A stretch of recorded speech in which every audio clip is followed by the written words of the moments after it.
Sir আপনি তো জানেন সারাটা জীবন ধরে সত্যি মিথ্যে অনেক লড়াই আমি লড়েছি, আর পেরে উঠছি না। এবারের এই লড়াইটা আমি একাই লড়তে চাই।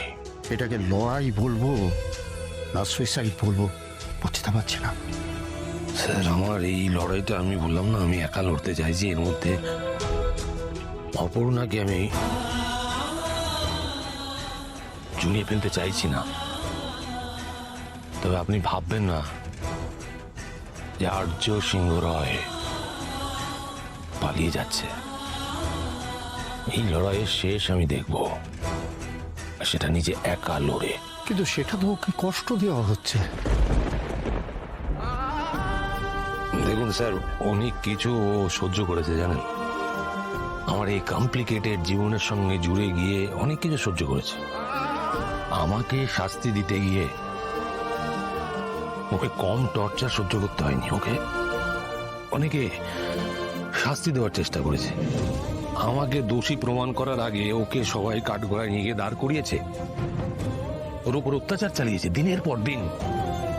আর মানতে পারছিলাম না স্যার। মানে আপনি বলুন আমি এটা কি করে হতে দিতে পারি? আমার নিজেকে নিরপরাধ প্রমাণ করতে অনেকটা সময় লাগবে।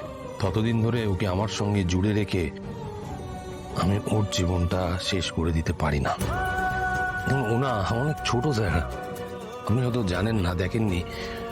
অনেক কিছু ডিজার্ভ করে, ব্রাইট ফিউচার ওর স্যার। সব কিছু নষ্ট হয়ে যাবে আমার জন্য। এটা কি করে হতে দিতে পারি বলুন তো?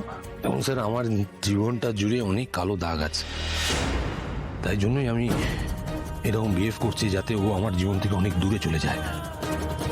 ছোট মেয়েটা আমাকে ভালোবেসেছিল স্যার, আমিও ভেবেছিলাম ওর ভালোবাসায় আমার হয়তো এই কালো দাগ সব মুছে যাবে।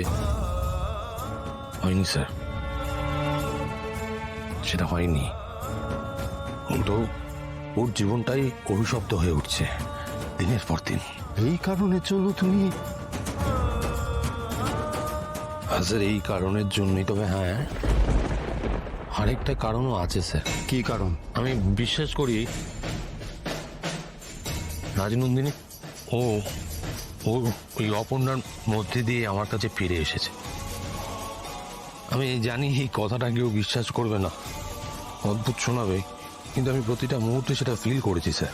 আমার মন বলে যে আমার রাজনন্দিনী অপর্ণার মধ্যে আছে। এই কথাটা শোনার পর সবাই ওর দিকে আঙুল তুলবে কি বলছি স্যার, সবাই তুলছে, প্রত্যেক দিন প্রত্যেকটা মুহূর্তে তুলছে। বলছে জানেন স্যার, ওইটুখানে একটা বাচ্চা মেয়ে, সে নাকি টাকা পয়সা সম্পত্তি এইসবের লোভে এইসব করছে। ঠিক সেই কারণের জন্য আমি নিজে ওই বিহেভ করতে আরম্ভ করেছি।